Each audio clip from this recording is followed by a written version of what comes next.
Well, thanks for your patience. Good afternoon, everyone. Yeah, just a brief introduction. I would like to talk about ways of social inclusion in the time of social crisis. And I think, thank you for Monsieur Pascal Durand, the short introduction, because what I feel and what I think that social issues and environmental issues are closely linked. And that's why I think it's very important to be a member of a Green Party. And my party is called, it's PM, it's called Dialogue for Hungary. It's a progressive left Green Party. And I think this direction is very good to address these questions together, environmental and social issues. And I am as well happy to be the deputy mayor of one district of Budapest. I will talk about that later. And what is also I am very lucky with, that I am the mayor of this district. He's also a Green politician. His name is Gergely Karácsony, and he is the co-chair of my party. So it's a kind of double green leadership in this district, and I hope that it will appear in our results later on. So just first a few words about the general situation in Hungary. I think, unfortunately, we can say that in the recent years, Hungary has undergone a profound process of social and democratic erosion. So, briefly, the situation is, I feel it's getting worse. Just a few indicators, but you can see that people at risk of poverty or social exclusion is increasing. We have a so-called conservative right-wing government. The party's name is Fidesz, and since they are governing the countries, our indicators concerning social issues are getting worse. And if you see the indicators for children, it's even worse, of course, than in general, and these are making very severe problems. Other very important problem is housing poverty in the whole country. So just a few numbers, there are like 500,000 people, including 170,000 children, who do not have indoor toilet for their use. And even in Budapest, even in my district, there are a lot of flats and families who have only outdoor toilets, and in winter time it's really tough. And also, it's the problem is, and I will speak about it later on, that the proportion of social housing on the country level is only 3%, so it's very, very low, and it causes a lot of problem. So just a few suggestions and solutions on the country level, what my party is suggesting. Unfortunately, we are not in the country level government yet, so we can only say we have suggestions, and we hope that after a while, if we can get a position, later on, then they can become true. So, social housing program is needed.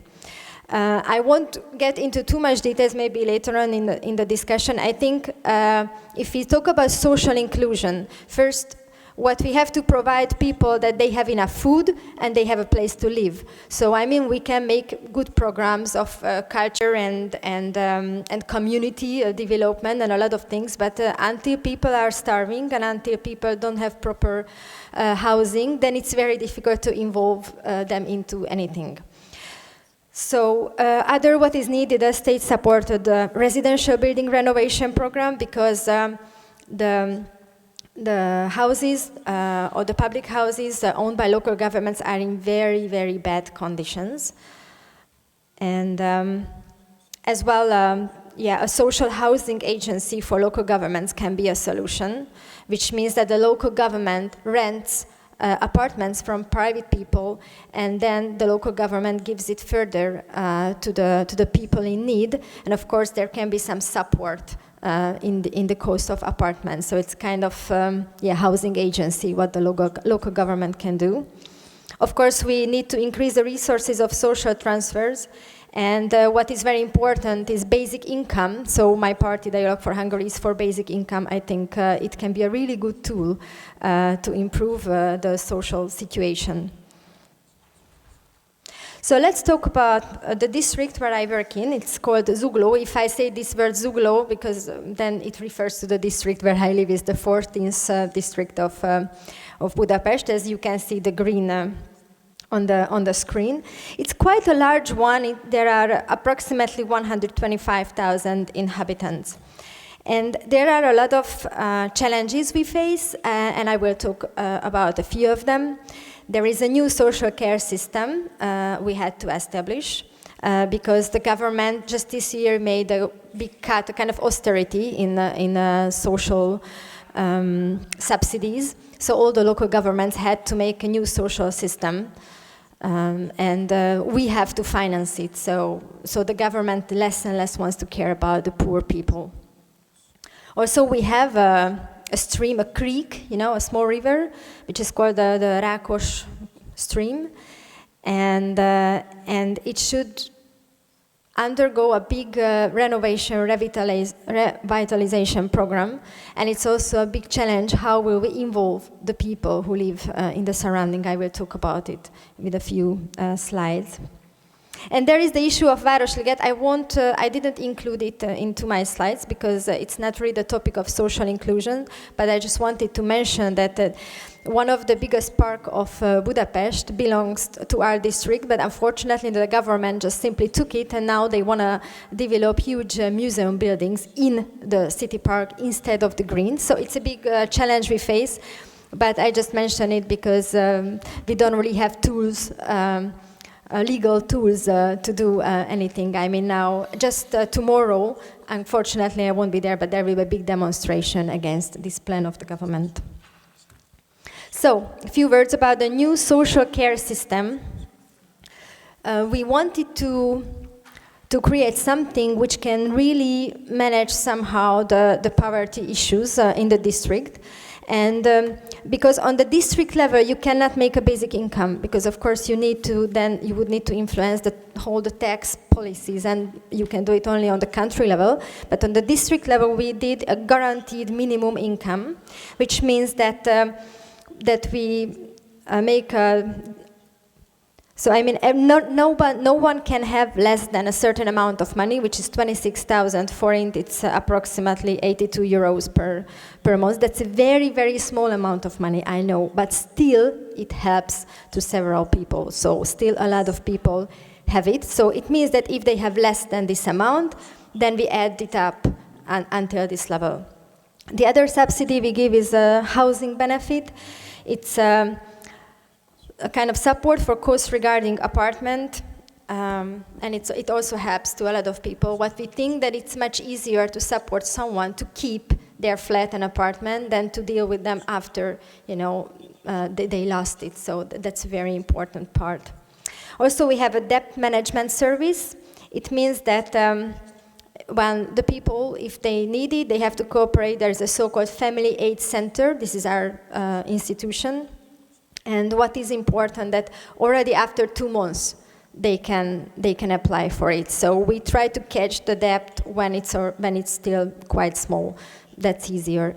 Unfortunately, from the previous the right-wing, the conservative leadership of the district, we inherited a lot of people with a huge debt, like 2 million forints. So I mean a big amount. And of course, it was through years they collected this debt because the previous leadership did not act quickly. They didn't really care about that.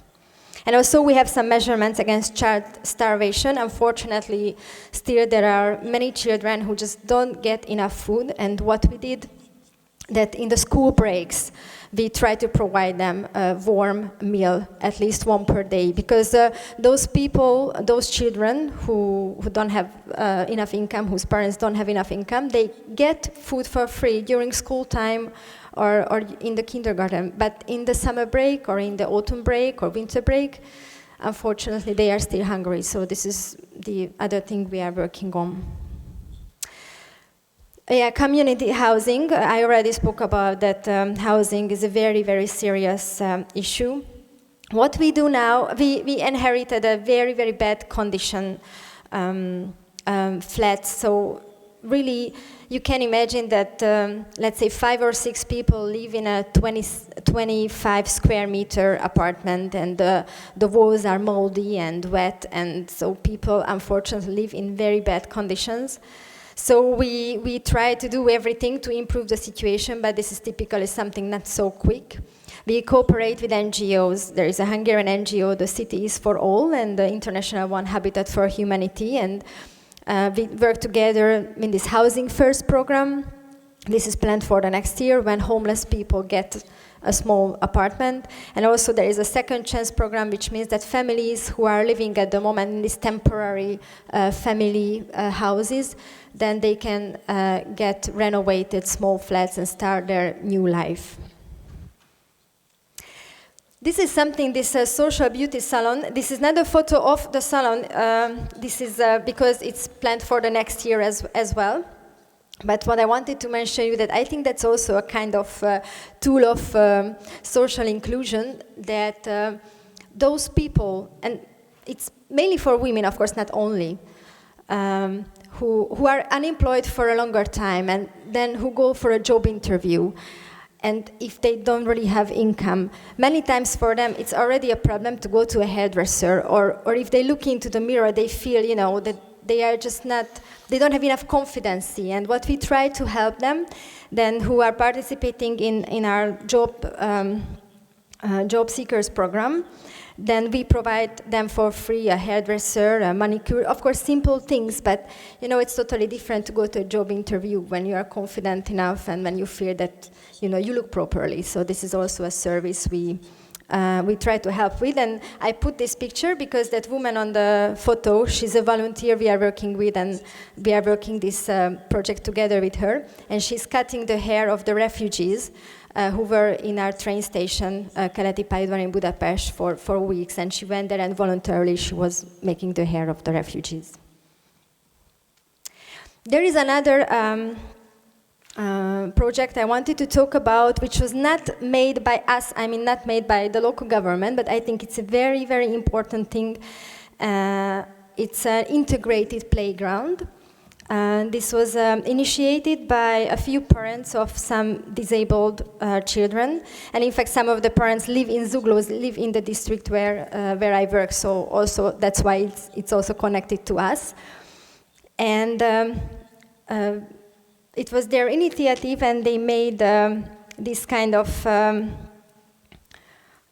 tools to playground where disabled children and able-bodied children can play together, but literally play together. So the disabled kids can get out of their wheelchairs and they can use these tools together with the others. And I think it's, you know, it's very important because the children also meet the disabled kids from closer, and it really helps to be open-minded and cooperative also in the future.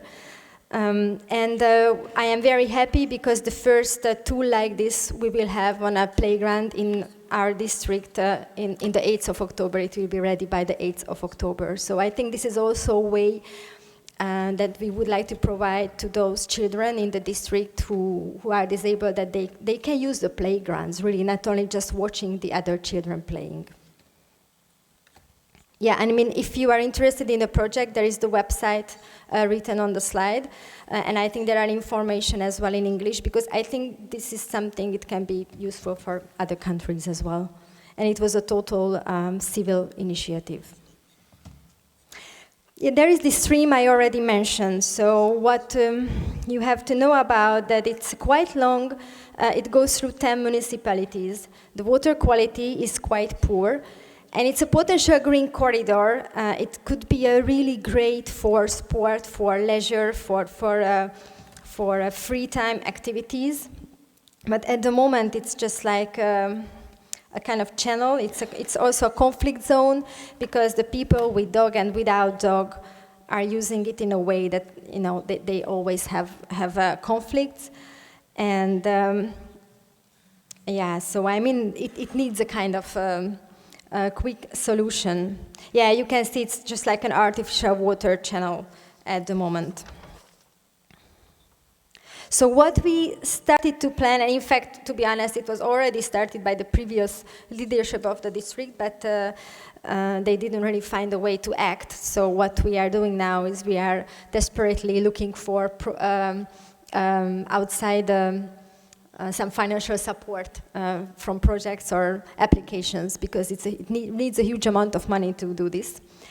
So what is very important that we would like to start a participative planning with the local people and NGOs and to create a high quality place and to create a sense of belonging, a sense of ownership of the people who live in the district, and to create a place what can be used for everybody. So, you know, sporters like dog owners or mothers with small children or the people who just want to sit down and look at the birds and the plants. The area is quite big, so it's possible. And it should be a real community planning process. Yeah, I mean, it's just the plan, how it can look like. Another topic for community planning is it's a public space planning. It's a renovation of public space with including the future users, and as well this creating sense of ownership, both in planning and building. And the first example of this, it can be, as you see in the photo, it's called Butterfly Park. But it's basically a simple block of flat area with a lot of green in between. This is how it looks like. And what you can see, it's a huge kind of park, but in not a very good condition. And our plan, and we're going to start it this year, to create community planning in a way that we survey the need of the local community and try to involve all the groups who can use this park. And what we are very lucky with, that there is already an active core of people, because there is a local sport club called Butterfly Sport Club, and they already started to kind of form a community, and they involve the local pensioners who go there to play tennis, and they involve them in the renovation of the building of the sport club, and there are children who go there sporting. So there is already a good civil initiative, a good community. And we, as a local government, would like to help them to put their ideas together and, of course, provide some money, some funds, what kind of they can spend, how they would like to develop the park in their surrounding in a way that everyone, every group of people, every type of people living in the surrounding, that they can find the way they would like to use it. So our estimation is that already from, let's say, 32,000 euros, it can be done. It's not such a huge amount of money. And yeah, the last photo, it was a flower planting action, and it's all these people are working in the office of the local government. And this is also an example of a good project we have. It's called Flowering Zugló. And the local government provides some money and the plants, and the small communities of the district can apply for it. And then the people who live in the certain area, they have to plant the flowers on the small trees or the bushes, and we provide them the plants, and we provide also some help, of course, the people who know how to plant it. And after, the community has to care about it later on, so the maintenance is for the community.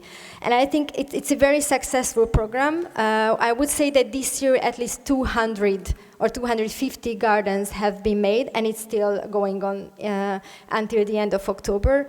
And let's say at least 1,000 people participate in it every year. And you know, it's always like a kind of holiday activity. They go there with their children, they cook cakes, and so it's also creating community.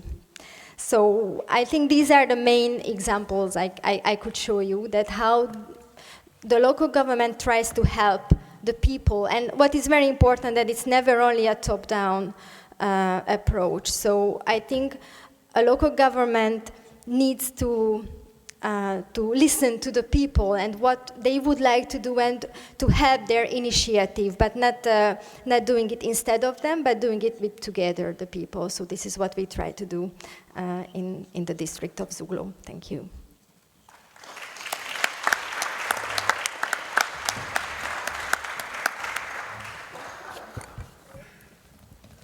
Merci infiniment également pour cet aspect de démonstration de solutions positives. pour essayer de créer du lien. C'est vrai que si on doit chercher un lien commun entre la ville de Genève, la difficulté que peut rencontrer la population en Grèce en ce moment, mais dont j'ai bien compris que ça remontait déjà à de nombreuses années, et que la situation actuelle n'est que la conséquence de nombreux choix qui ont été faits dans le passé, et ce qui se passe à Budapest, j'ai l'impression que si on doit trouver un point commun, mais j'aimerais bien que vous puissiez réagir très très rapidement, hein, avant qu'on débatte avec la salle, que vous puissiez peut-être réagir les uns aux autres aux exposés qui ont été faits. J'ai l'impression que le lien commun, pour ce qui vous caractérise et ce qui semble caractériser l'écologie, indépendamment de la recherche d'une démocratie participative, c'est-à-dire de travailler avec les citoyens, c'est cette volonté de ne laisser personne au bord du chemin. C'est-à-dire cette volonté d'inclure au sein de la société. Et donc ça va vous permettre quand même de revenir un peu à la question qui était posée en thématique générale de ce débat. Nous sommes et vous êtes confrontés à des situations extrêmement différentes par l'évolution des populations, notamment qui composent les villes. La question de l'égalité est-elle, à votre avis, traitée de manière efficace en l'état, dans les réponses municipales? Donc c'est la première question. Est-ce que vous pensez qu'effectivement on va vers plus d'égalité en ce moment, ou au contraire vers moins d'égalité et moins de liens social? Ça, c'est la première question. Et la deuxième que je me permettrai d'ajouter, c'est comment, dans un contexte aussi différent, les populations intègrent la question écologique. C'est-à-dire comment, par exemple, dans une ville où il y a 75% de chômage chez les jeunes, la question écologique reste au cœur à la fois des élections et des réponses. C'est-à-dire qu'on vous fait confiance, on fait confiance aux écologistes pour résoudre ces questions qui se posent. Donc moi j'aimerais bien avoir, brièvement bien sûr, hein, pour qu'on laisse le débat, mais avoir votre sentiment. Donc je ne sais pas, dans l'ordre où vous voulez, Madame Alder peut-être. Oui.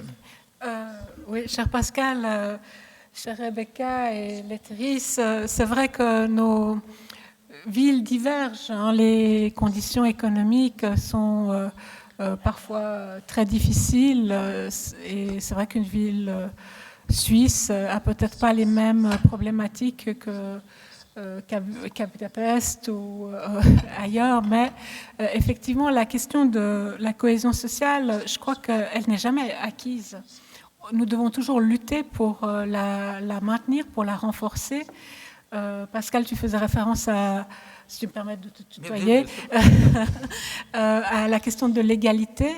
L'égalité des chances, c'est quelque chose qui se construit au niveau, par exemple, d'une ville. Je faisais référence aux activités, par exemple, parascolaires. On se rend compte que souvent, dans ces activités parascolaires, hors du temps scolaire, viennent des enfants qui sont pas forcément issus des milieux économiques aisés, et lesquels n'ont souvent pas les mêmes chances de participer à des activités parascolaires. Et c'est le rôle, en tout cas moi je le conçois comme ça, de la ville, de permettre à ces enfants d'avoir accès à du sport, à du hors programme scolaire, hein, je dirais, à la musique, à la culture. Et l'égalité des chances, elle se construit déjà au niveau de l'éducation. Quand je parlais du développement des places pour la petite enfance, c'est un formidable terreau d'égalité, les crèches, puisque déjà dès le plus jeune âge se construit finalement l'appartenance à une communauté, on apprend à bien vivre ensemble, et on apprend la diversité. Donc voilà, maintenant sur, comment dire... oui, les politiques sociales, enfin, Rebecca l'a très bien dit, tous les budgets sociaux ont été mis à mal par rapport à un gouvernement aujourd'hui qui est la droite pure et qui remet en cause justement ces acquis sociaux à notre échelle, même en ville de Genève. Aujourd'hui, nous avons une majorité de droite au niveau du Parlement municipal bien affirmée, eh bien, ces discussions sur les budgets sociaux, elles arrivent. C'est voilà, la classe aisée, moyenne supérieure, qui revendique de moins payer, par exemple, le prix de pension pour la petite enfance, en disant que oui, mais finalement, ceux qui sont moins favorisés, ils bénéficient déjà de tout, puisqu'ils ont l'aide sociale et que leur impôt, finalement, devrait servir à leur rembourser les places en crèche. Donc ça, c'est un exemple, c'est peut-être anecdotique, mais on voit aussi à l'inverse les budgets de sécurité. Alors, ils ne sont jamais remis en cause, ils sont renforcés, et au détriment justement des budgets sociaux. Donc, on prend les choses par l'autre bout, et c'est un réel danger. Je pense que nous, comme élus verts, nous devons vraiment montrer que la cohésion sociale, elle se construit avec le fait qu'on doit laisser personne au bord de la route, que la solidarité, c'est quelque chose qui est important dans nos sociétés. Et c'est vrai qu'on ne peut pas le séparer des questions environnementales, parce que le bien vivre ensemble, c'est aussi bien vivre dans son environnement. Voilà, mais je ne veux pas monopoliser la parole. Merci. Merci beaucoup. Lefteris, peut-être? First of all, I ask an excuse because my English is not so well.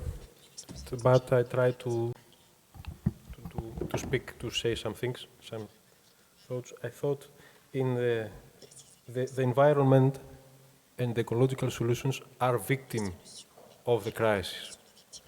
In Greece, the last 5 years, we live the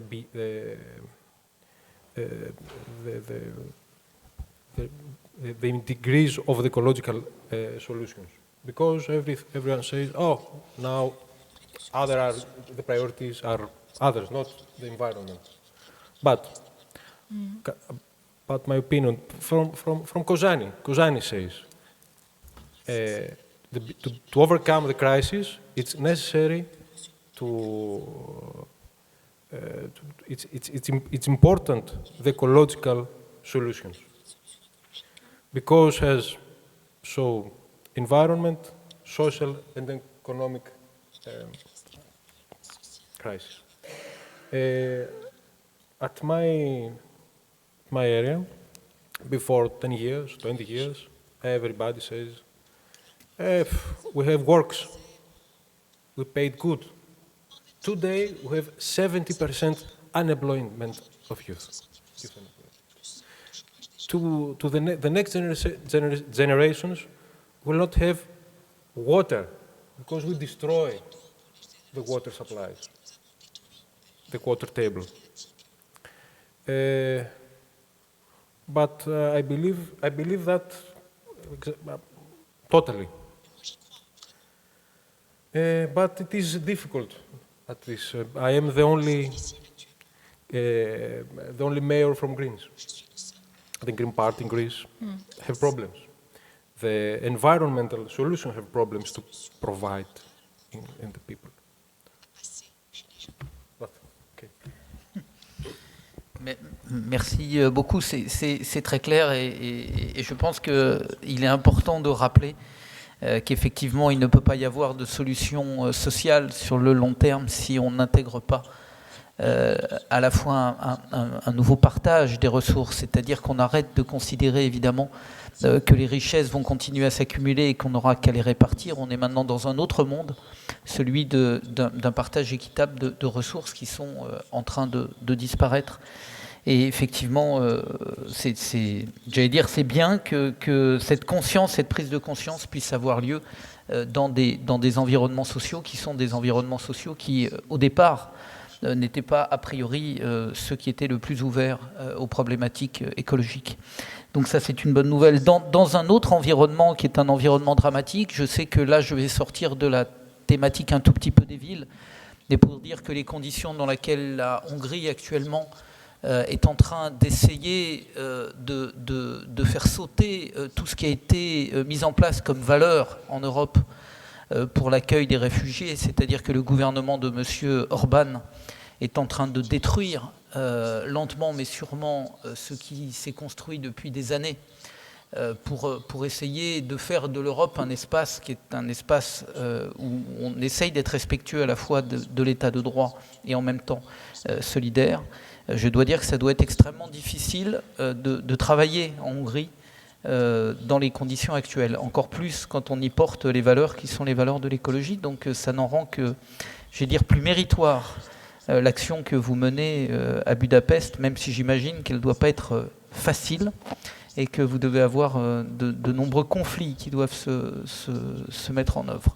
Ce que je tiens à dire simplement, et parce que ça c'est très important, et ce débat a lieu en Europe, c'est celui de savoir s'il faut sanctionner ou pas les pays, notamment sur l'accueil des réfugiés, s'il faut sanctionner les pays qui ne respectent pas un certain nombre de règles de droit. C'est un débat qui va se poser et vous avez pu voir que notamment en Allemagne, un certain nombre de dirigeants sont en train de dire qu'il faudrait que l'Europe arrête ses aides aux pays qui ne respectent pas les normes européennes. Et je veux rebondir sur ce qui a été dit là pour dire que ça serait la pire des solutions. C'est-à-dire que quand on voit la nécessité, notamment en Hongrie ou ailleurs, de bénéficier des aides et des plans sociaux, que ce soit en Grèce, que ce soit dans des pays, quels qu'ils soient dans l'Union européenne, le fait de sanctionner financièrement ces pays, comme on est en train de l'entendre notamment en Allemagne, y compris avec la meilleure bonne volonté derrière, le fait de dire si on coupe le robinet financier, eh bien ils vont changer leur comportement. Je tiens à dire que si on coupe les aides européennes, ce sont les plus défavorisés, les plus pauvres, qui à l'intérieur de ces pays-là vont encore subir un peu plus la crise. Donc oui, il faut sanctionner les pays qui ne respectent pas notamment la question de l'accueil humanitaire des réfugiés, mais certainement pas de manière financière. Voilà, c'était une parenthèse, mais parce que nous sommes en train de vivre une crise très importante en Europe, que l'insertion des réfugiés et l'intégration des réfugiés est évidemment un devoir à la fois moral, juridique et naturel, en plus il y a des lois qui l'imposent. Donc ne tombons pas dans la démagogie qui consiste à dire on va couper l'argent et tout se passera bien. Non, il faut trouver d'autres solutions pour faire en sorte que la Hongrie, notamment, mais pas que la Hongrie, puisse se sortir par le haut de cette situation. Voilà, c'était juste une parenthèse, mais une parenthèse qui est quand même directement liée au vivre ensemble dont on a parlé tout à l'heure.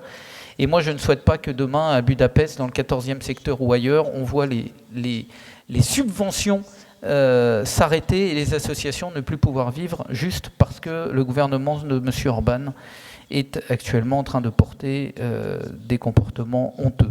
Voilà.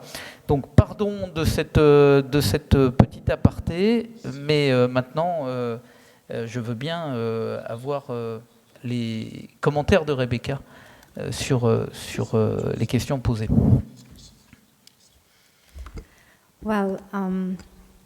Well, thank you for the difficult question, or opening the difficult topic.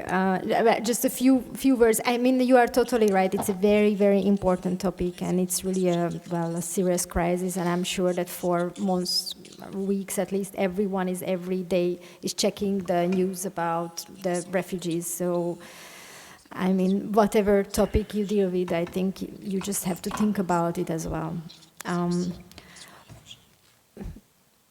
I agree with you what you said that and we have really hard time because of that our government, the Hungarian government, is doing shameful things concerning the dealing with the refugees. We are very, very upset with them, but unfortunately it doesn't help. There are demonstrations as well against the government because of it, and what I would like to say that at least there was a very, very there was one positive thing in this whole situation, that of the people, I mean the simple civil people, they made a very great and touching action. Then they organized themselves and they helped the refugees to not starve to death or to get clothes or to sleep somewhere. So it was such a real, I feel that it was a real action of the community, and I think that fortunately, no real tragedy happened. no big tragedy happened. It was only because of the people who went to help. Also, I showed you the photo in my presentation. And that was just one small example, but I was also trying to help, and I have a lot of friends who were there on the spot. And my district, for example, we said we would give a warehouse for the goods the people collect, and after what they give to the refugees. So this was something, small thing, but at least our local government also tried to help if the state didn't do anything. Just a small remark. I think, as I said, Hungarian government made very, very bad steps, and we disagree with everything they do concerning the refugees. But what I fear that the European countries could also do a little better. I mean, what I fear that many times the governments are quite cynical somehow concerning that issue, and what I fear that even if they don't say it openly, of course not everyone, I mean, there are a lot of different messages, but basically many of them would like to, somehow put the refugees to the other countries. And I don't know, for example, what the situation in Calais, I think that's also very tough sometimes, and unfortunately we can find some spots like that in other countries as well, and it's a very difficult topic. I wouldn't go too much into it because I'm not an expert of the refugee issue, but if we speak about social inclusion, we mustn't forget about that as well, that refugees are welcome, should be welcome in Europe. Well, and going to the other question you asked, that if I think if there are more or less equality, I think, what I see that our government, due to the things our government is doing, there are less and less equality in Hungary. And some local governments in some villages and in my district as well, we are struggling, to put it a little higher. So, if the country level measurements are working so much against this kind of social inclusion, it's very, very difficult to turn the things. But it's not hopeless. So there are still tools, as I showed you. And I believe that even if, let's say, we don't have a good housing program on the national level, we will find something. We will find out something that what we can make on the district level, and it will be slower and it will be less good. Of course, because we have much less resources. We are just one district of the capital. So we just simply don't have enough funds, to do everything we find out, because we should get the funds from the state for those particular projects, but still we will be able to find at least some solutions. So I am quite optimistic, even regarding the conditions.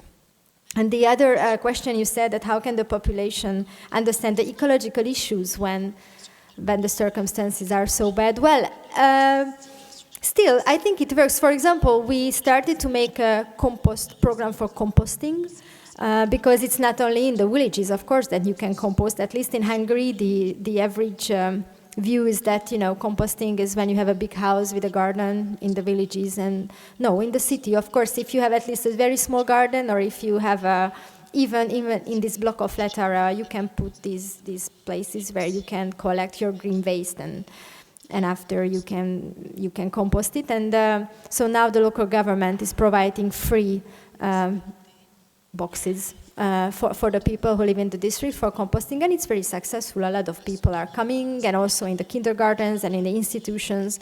So this is just one thing, but I feel that if we explain to the people, if we make a good communication, and if we explain that it's useful for them, and many times if we prove that they can somehow save money with this green tool, then they can understand. And of course the children, as Esther said, children are very important. And what I see that they are very open.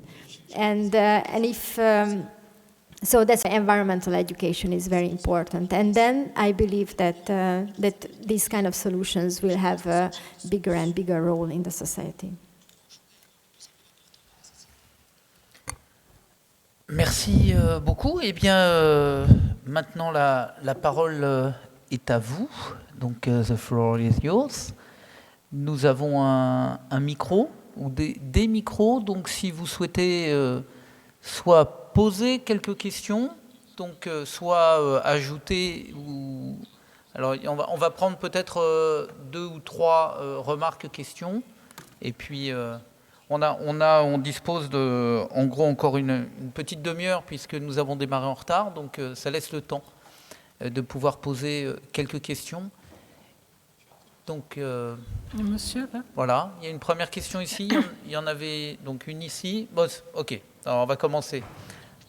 Donc, une là, une seconde ici. Si une troisième personne veut s'exprimer.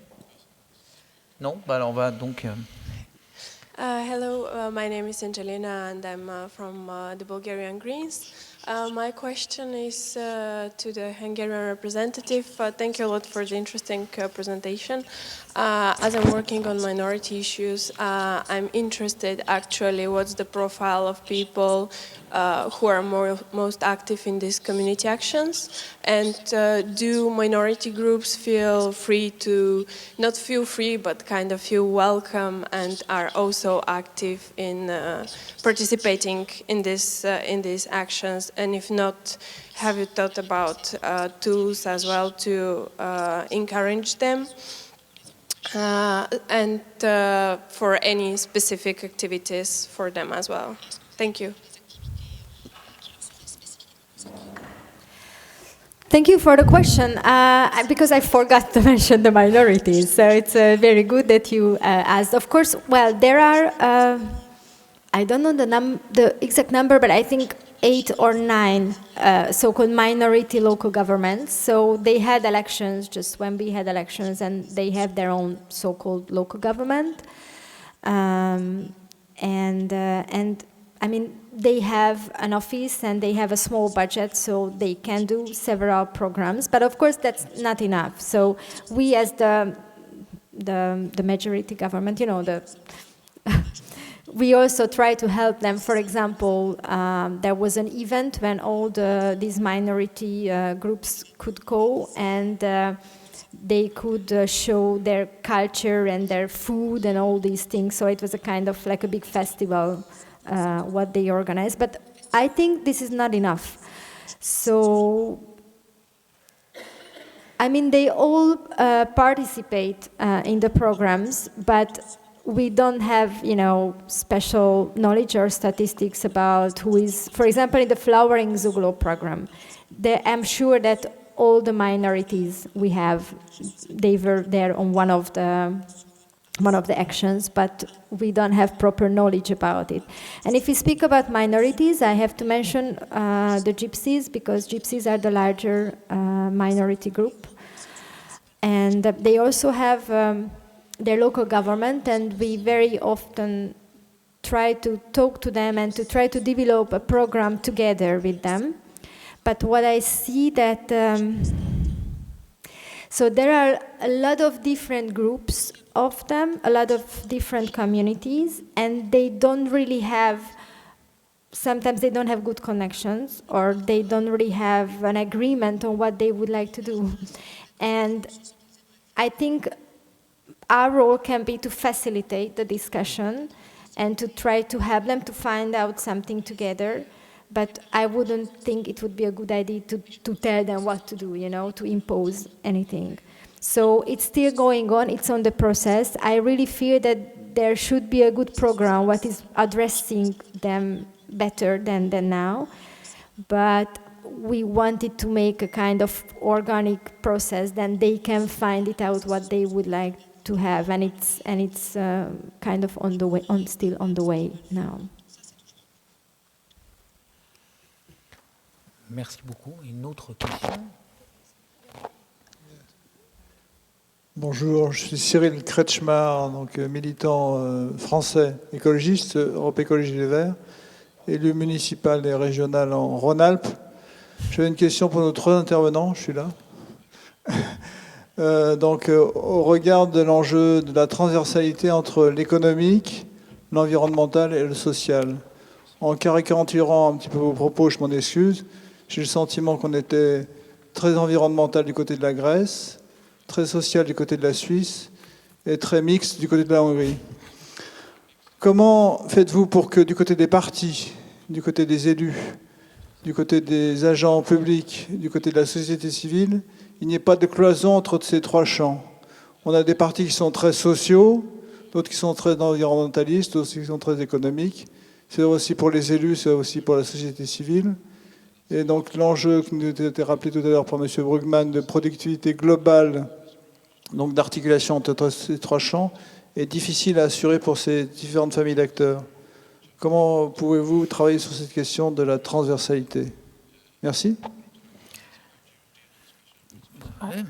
Je me lance, Bah mais oui. vous avez tout à fait raison, en tout cas dans la perception des trois maires représentant chacun un environnement différent. Peut-être, j'ai envie d'ajouter que dans ma formation première, j'ai une formation de travailleuse sociale. Donc c'est vrai que mon inclinaison déjà va aussi vers le social. En Suisse et à Genève particulièrement, les Verts ont beaucoup perdu au niveau de l'électorat.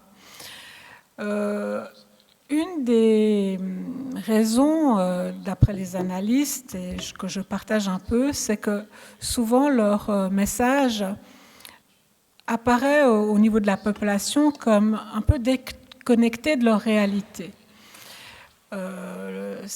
Souvent, on entend des propos en disant « oui, mais enfin, vous êtes des intellectuels, vous rêvez, nous, aujourd'hui, on veut du travail, on veut des logements, vous n'avez pas de réponse. » Donc, je pense que pour concilier ces trois volets, qui soient au niveau de l'environnement, au niveau de l'économie et du social, il faut partir de la réalité des gens et effectivement intégrer dans nos politiques, et je pense que c'est ce que nous essayons en tout cas de faire à Genève,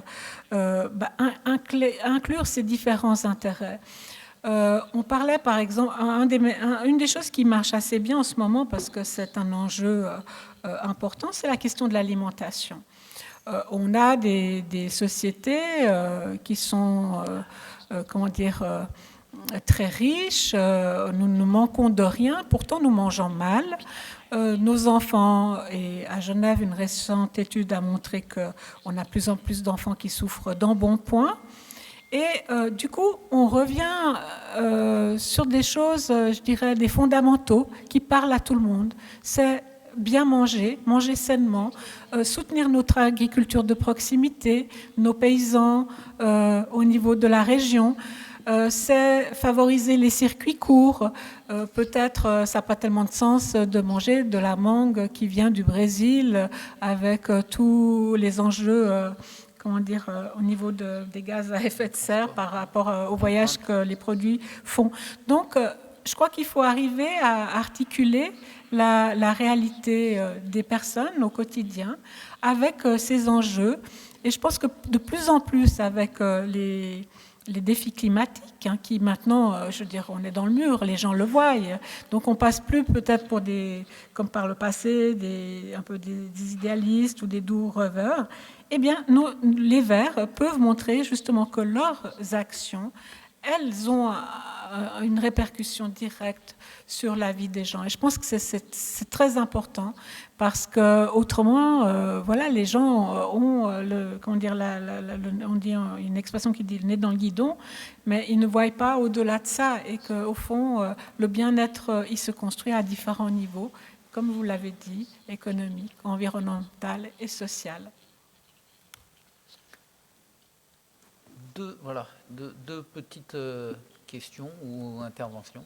Allez-y, normalement le micro est branché. Oui, mon nom est Nicolas, Alain Nicolas. Je suis conseiller régional en Provence-Alpes-Côte d'Azur en France. Je suis aussi anthropologue et le sujet de la conférence à laquelle je participe est un problème principalement d'anthropologie. L'écologie européenne ne fait pas oublier que le problème est planétaire, le problème de l'écologie est planétaire, que les problèmes de l'écologie en général sont les mêmes à peu près partout. On a assisté aujourd'hui à des choses intéressantes parce qu'il y a quelqu'un qui a parlé de problèmes dans un arrondissement de Paris.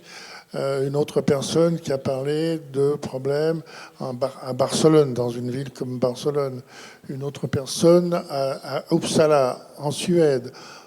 Ensuite, il y a eu vous. Donc, on a l'impression que tout ça, les problèmes sont identiques, les solutions sont forcément différentes parce que les contextes politiques, économiques et autres sont différents.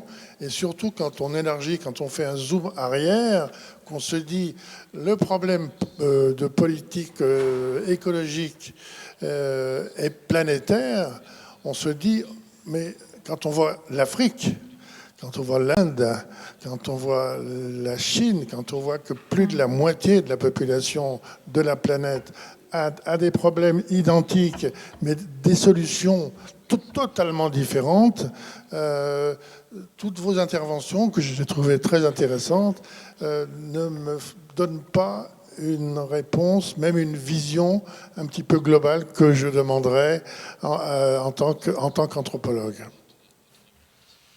Bon, on pourra. Non, mais on trouvera. On va essayer de trouver une réponse globale. Le témoignage donc d'un maire d'arrondissement à Paris. Donc, oui, merci, cher Bouton. Pascal. Je sais que tu es un citoyen même du 2e arrondissement de Paris. Et je oui, crois, nous habitons. depuis récemment, Oui, j'habite chez toi. Oui, je confirme. Voilà. Tu es chez toi là. Ouais. Bien, non, Jacques Bouteau, maire du 2e arrondissement de Paris et militant écologiste. Je voudrais réagir en repartant de ce que nous disait Lefteris Yannudis, le maire de Kozani. Excuse-moi si j'ai un peu écorché ton nom. Il disait, notre difficulté, c'est que en période de crise, quand on parle d'écologie, on nous répond il y a des choses plus urgentes à faire ou plus importantes à faire. Et l'écologie, ce serait donc la cerise verte sur le gâteau. Quand tous les autres problèmes auraient été réglés, on pourrait simplement après se préoccuper d'environnement. Je crois qu'il est essentiel pour les écologistes de parvenir à déconstruire cette idée, notamment parce que moi j'ai la conviction qu'aujourd'hui, les solutions écologiques sont des réponses à la crise sociale. Pourquoi ? Parce que d'une part, ce sont les plus pauvres qui sont les premières victimes de la crise environnementale que l'on vit, que ce soit au niveau planétaire, parce que la raréfaction des zones arables, les sécheresses, la montée des eaux entraînent des migrations parmi les plus pauvres de la planète, mais aussi parce que ceux qui sont les moins fortunés parmi nous et qui vivent dans les grandes cités européennes vivent près des axes les plus pollués, là où les riches ne veulent pas habiter. Ce sont ceux qui se nourrissent le moins bien. Ce sont ceux qui travaillent dans des conditions les plus difficiles, notamment dans des conditions où ils sont souvent, leur santé est souvent mise en danger. Dire que les solutions écologistes répondent à cette question, c'est réaffirmer que nous ne parviendrons pas à résoudre ces problèmes en pensant à continuer sur le chemin de la croissance perpétuelle et de l'augmentation de la productivité. Les solutions écologistes passent par le partage,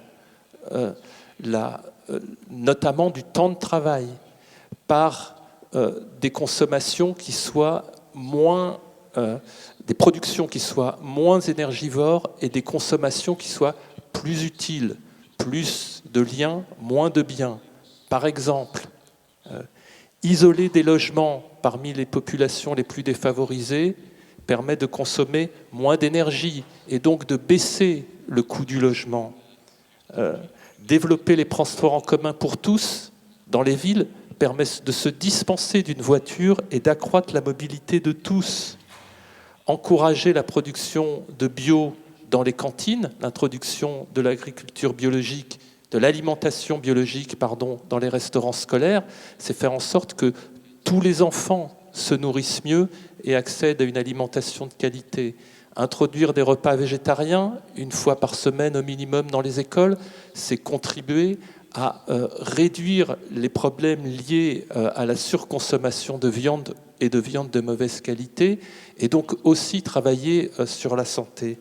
Et c'est bien toutes ces solutions qu'il faut que l'on arrive à qualifier de solutions écologistes parce que antiproductivistes, et c'est là où je réponds peut-être, je ne sais pas, au camarade anthropologue qui a posé la question juste avant moi, où ce lien entre toutes ces actions que l'on mène, ce qui les relie, ce qui fait leur communauté à ces actions, c'est qu'elles s'inscrivent dans le respect de la planète, de ses ressources qui sont rares et qu'il faut économiser, et donc de l'être humain, et donc qu'on peut les qualifier de non-productivistes. Moi, je crois que c'est autour de ça qu'il faut que l'on mène mieux, en tant que parti politique européen, notre réflexion pour bien faire comprendre que non, l'écologie, c'est pas quand tout va bien, c'est maintenant une réponse pertinente aux problèmes sociaux, notamment, mais aussi globaux, auxquels nous sommes confrontés sur notre planète. Bien, ben merci Jacques, tu as fait la conclusion. Si tu veux, je peux tranquillement te laisser la place et terminer. De toute façon, on va terminer. Je vois que Karim Adeli, qui va prendre ma place pour modérer la prochaine table ronde, vient d'arriver. Donc ça veut dire il est temps de terminer. C'est une manière élégante de nous dire qu'il faut qu'on termine.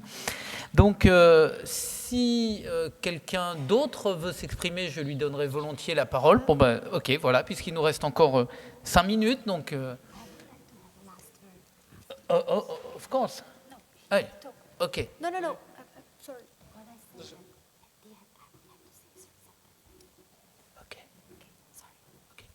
My name is Makaris from the City Council of Kalamata in Greece.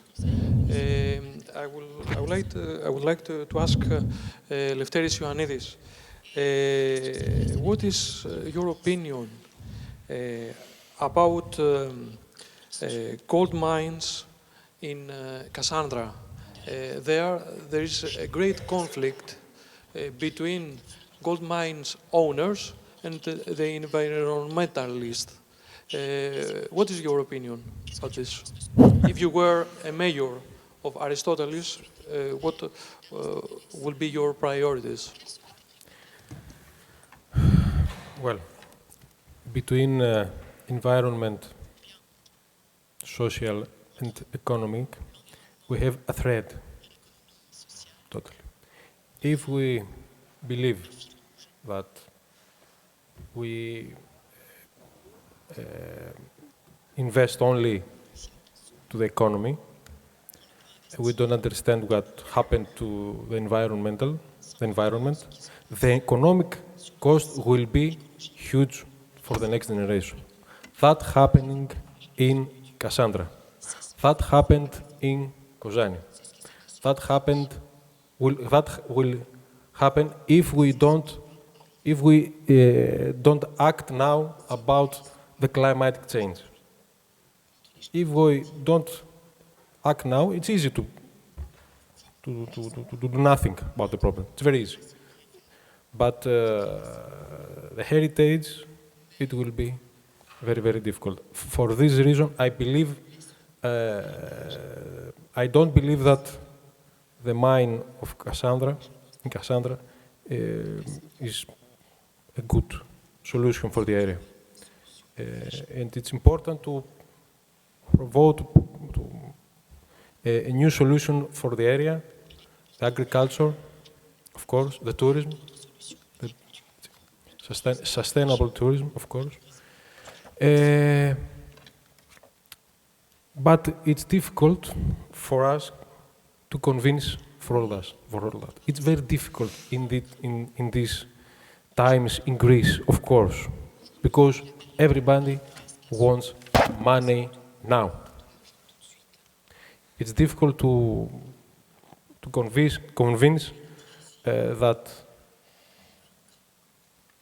the solutions must be sustainable. Okay. Αυτή είναι. Merci beaucoup. Je crois que c'est très clair. Moi, je ne voudrais pas prendre le mot de conclusion, je vais laisser aux intervenants. Juste pour répondre à la question de la vision qui a été un peu évoquée par Jacques et la vision holiste de l'écologie et globale.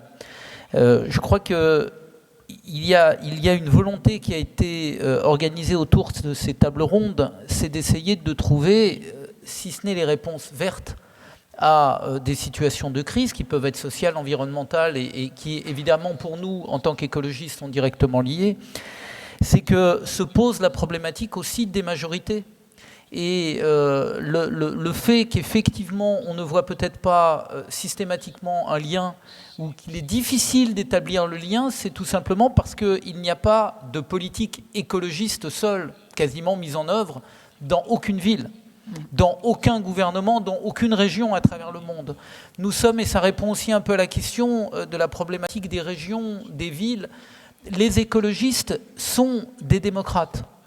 Nous devons nous saisir de chacun des espaces démocratiques qui nous sont donnés pour essayer de faire progresser nos idées et nos capacités à avancer.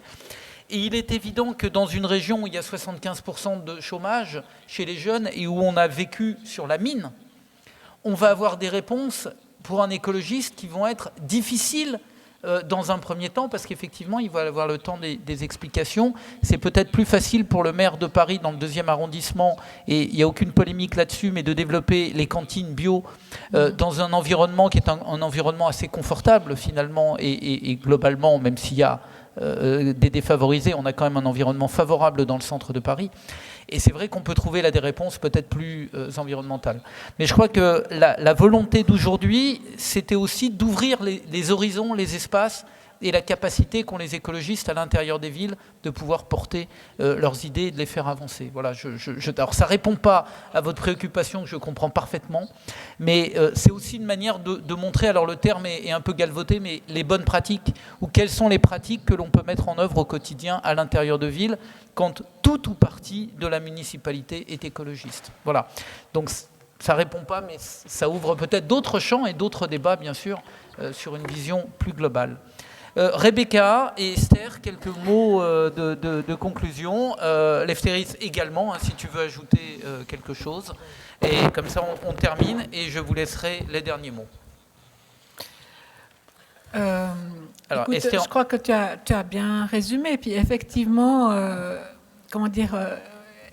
en tant qu'élue verte à la mairie, c'est clair que chacun va aussi développer des projets qui sont vraiment liés aussi non seulement à ses convictions, mais aussi à ses compétences et au dicaster dont il hérite.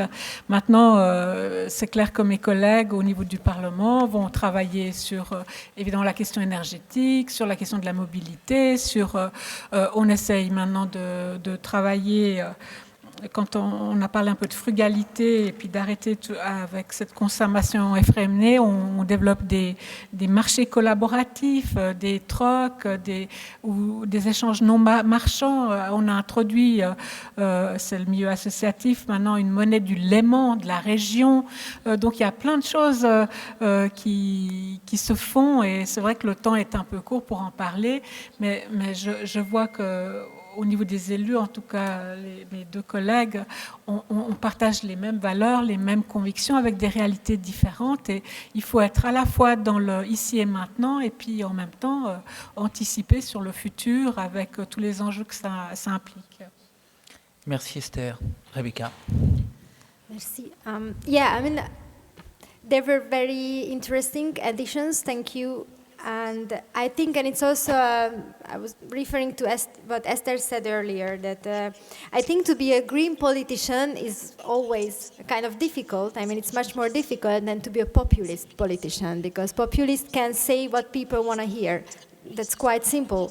But us, we have to be first, reveal the problems, the real problems, what are behind, and the connections between them, and then to say what would be the solution. So it's a kind of providing information to the voters, to the citizens as well, and not only giving nice solutions and nice posters and everything. So that's a longer process, and it's more difficult, but I believe strongly, of course, that it's worth to do, because on the long term, these are the real solutions. And of course, as you said, I mean, there is the vision. Of course, there is the global green vision, but now, me as working in a local government, what I learned that it is very important to have the long-term vision, but you have to learn how to decompose it to step-by-step measures. It's an everyday work. And when I make a program for composting, of course, I know the broader picture, that why is it important and everything, but maybe I can say to the people only that, okay, you will pay less for the garbage, because it's not always possible to give the whole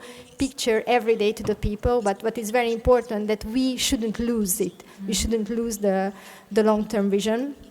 So I think that can be an important message. And of course, the root of all the problem is the same, as you said, but maybe the symptoms and the emphasis can be different in different places. But I believe that green politicians will be strong enough to combat these problems. Thank you. Thank you, Rebecca. Lefteris, conclusion is yours. Finally. A lot of people come in my office every day to ask me €5 for the day, food for them children, or work. They need to working. I don't have nothing to give them at a specific time. But it's important to promote our solutions, which have help the people right now, as we say. It's important to believe. We believe that. I believe, of course. It's important to promote all these solutions and the good ideas and the good ideas from the other cities or for the other countries. It's not easy. It's difficult because we need to say to the people difficult words sometimes. We're not populist, as Rebecca says. Long term, we find probably a good solution, but I think our ideas stolen from other parties, as you know, and I think it's necessary for us to promote that we believe every day. It's difficult at times, but we don't have something else to do. Okay. Thank you. Merci beaucoup. Merci de votre participation.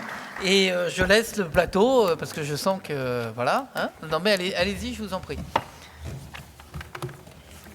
Mais au contraire... Alors attendez, vous avez le droit... alors, merci.